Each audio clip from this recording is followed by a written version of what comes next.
সকালবেলায় মুই খুব তাড়াতাড়ি খালি পায়ে শহীদ মিনারত যাম। আলো এত ভিড় কোথায় কই আইছিল এটা কি?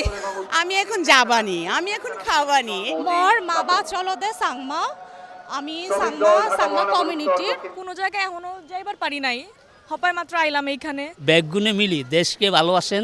আন্নের এগুনেতে আর কোনো যায় আসে না ভাই।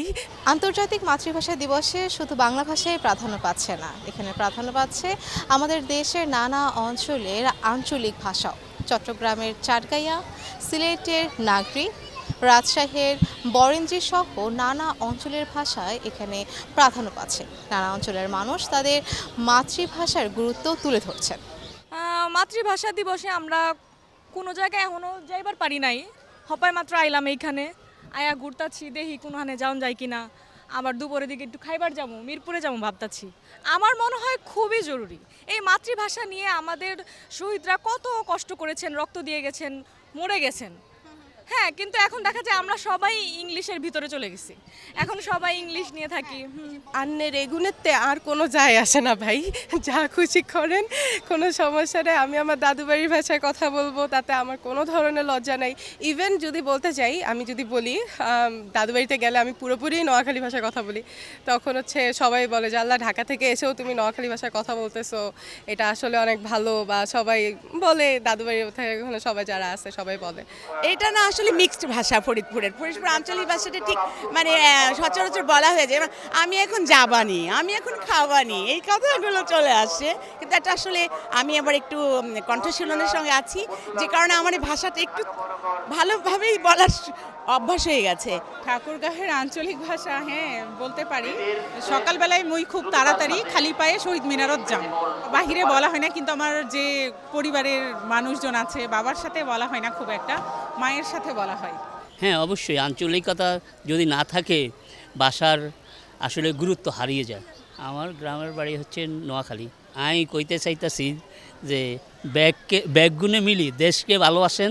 মোর মা বা চলদে সাংমা আমি সাংমা কমিউনিটির ইচ্ছে মুই মোর যে সংগঠন আগে সিগুনা লগাইছে ইচ্ছং মুই ইদু শহীদ মিনারত ফুল দিও, তারপর তারারে মুই শ্রদ্ধা জানিও, যে 52 যে ভাষা শহীদ তুন এলাক তারারে মুই যে শ্রদ্ধা জানিল। আমি অতটা আসলে ফ্লুয়েন্ট না আমার দেশের ভাষায়, তারপরেও আমি বলবো যে সমস্ত নতুন প্রজন্মকে আমি বলবো যে নিজের আঞ্চলিক ভাষায় কথা বলায় কোনো দোষ নেই। ঠিক আছে, আঞ্চলিক ভাষায় আমি কথা বলতে পারি, আমার ঘরোয়া পরিবেশে আমি বলতে পারি, বগুড়ার ভাষায় বলতে পারি। কিরে কেমন আছো, হ্যাঁ তুই ভালো আছো, নিজের ভাষার চর্চা করিস, ভালো করে কথা বলিস।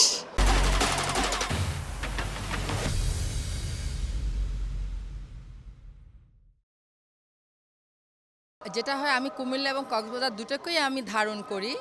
যেহেতু মায়ের ভাষা কক্সবাজার, আমি দুটো ভাষায় বুঝতে পারি, আসলে ভাই বলতে পারি না। কিন্তু ওই যেটা আছে না, যে কি বলে কুমিল্লা ভাষা বলবো, আলো এত ভিড় কোথায় কই আইছিল এটা কি? আমরা আজকে দেখতে আসছি যে ভাষা দিবসের শহীদ মিনারে আইছি।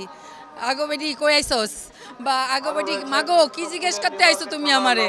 মাতৃভাষা হচ্ছে মোর মায়ের ভাষা, মাটির ভাষা, দেশের ভাষা। মুই মোর মাক, মোর দেশ, আমার দেশের মানুষক যেমনে ভালোবাসং, মুই মোর মাতৃভাষাকেও সেভাবেই ভালোবাসং। আর এই জন্য আমি খুবই গর্বিত। আমার গ্রামের ভাষা হচ্ছে রাজশাহীতে। রাজশাহী শহরের ভাষা যেরকম, সেই ভাষাটা বলতে পারি আমি চাইলে। মামুর বেটা কেমন আছে?